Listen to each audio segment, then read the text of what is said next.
কোনো অপারেশন করার পরে, অপারেশনের পরে আমরা বলি যে ঠিক আছে এখন রেডিওথেরাপি দিন। তো এটা নিয়ে অনেক কন্ট্রোভার্সি আছে যে ঠিক আছে আমরা সার্জারি করে দিলাম, তার যে ফ্রেশ যে টিস্যু আছে, যে লিজনটা আছে, সেই লিজনের আরেকটু 1 সেন্টিমিটার বাইরে গিয়ে সাধারণত এই ধরনের অপারেশন হয়, রেডিওথেরাপি বা রেডিয়েশন দেওয়া হয় বা মানে আমরা কেমোথেরাপি দেওয়া হয়।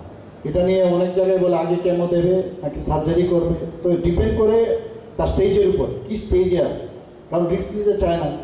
যখন অপারেশনটা করার আগে হয়তো বা সেটা অন্য জায়গায়, শরীরের অন্য জায়গায় চলে গেছে, তো আগে কেমো দেওয়ার পরে তারপরে আপনার। কিন্তু এই যে এখানে আমাদের একটু আগে যিনি যোদ্ধা একজন উনি বলেছেন যে যারা ক্যান্সারে আক্রান্ত, এখানে গীতা সাহেবও বলেছেন ওনার বাবাও সে ক্যান্সারে, লাং ক্যান্সারে, এই যে সাহস যোগানো, কারণ ক্যান্সার রোগীদের সবচেয়ে বড় উপায় মানে মানে আজকের দিনে এই যে সচেতনতা দিবস আমি বলবো, ওয়ার্ল্ড ডে আমরা পালন করি, ক্যান্সার তো হবে কিন্তু আমরা যদি সচেতন হই কম করা যায়, সেই জন্যই কিন্তু আজকে আমাদের এই মানে অবজারভেশন, আজকের এই ওয়ার্ল্ড ডে ক্যান্সার অবজারভেশন। তো এতে করে সচেতনতা যত বৃদ্ধি করানো যায়, যারা এফেক্টেড তাদেরকে মানে পরিবারের লোকরাও কিন্তু তাকে সাহায্য করা উচিত, তার মনোবল বাড়ানো উচিত, এবং যারা এফেক্টেড তাদেরও মনোবল বাড়ানো উচিত। না কিচ্ছু না, এখন নানা রকম ট্রিটমেন্ট আছে,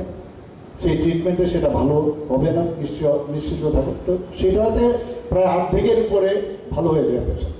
এই সচেতনতার জন্যই কিন্তু আজকে এই আমরা অবজারভেন্স অফ ওয়ার্ল্ড ক্যান্সার, এটা সবাই উচিত এটা বলা। 1 2 নম্বর হচ্ছে যে কারণে আমাদের ক্যান্সার হওয়ার মানে কার্সিনোজেনিক যে বিষয়, কি কি কারণে আমাদের এই ক্যান্সার হতে পারে তার বিষয়ে সচেতনতা।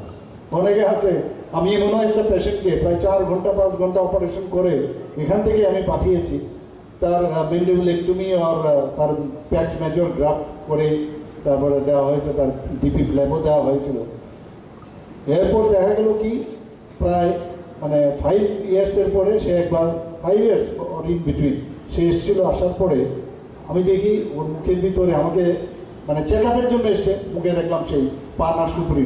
মানে আপনি চিন্তা করুন কি অবস্থা, মানে সেই যে অভ্যাস, সেই অভ্যাস থেকে সে আমাকে দেখাতে এসছে। আমি ওকে মানে এখন যদি বলে যে ডাক্তারবাবু খুব মানে ভালো ব্যবহার করা উচিত, ওই জায়গার মধ্যে ওই ডাক্তারবাবুর তো মেজাজ ঠিক থাকবে কি? কোনোদিন থাকবে না। তোকে বলতে হলো, ধমক দিতে হলো যে যেই কারণে তোমার এত বড় ঘটনা হলো, ফ্যামিলির মধ্যে এত বিপর্যয়, আমরা তো পরিশ্রম করলাম, সব করলাম, তারপরে তুমি এখনো সেটা রাখছো, তো আমার সামনেও ফেলে দিল।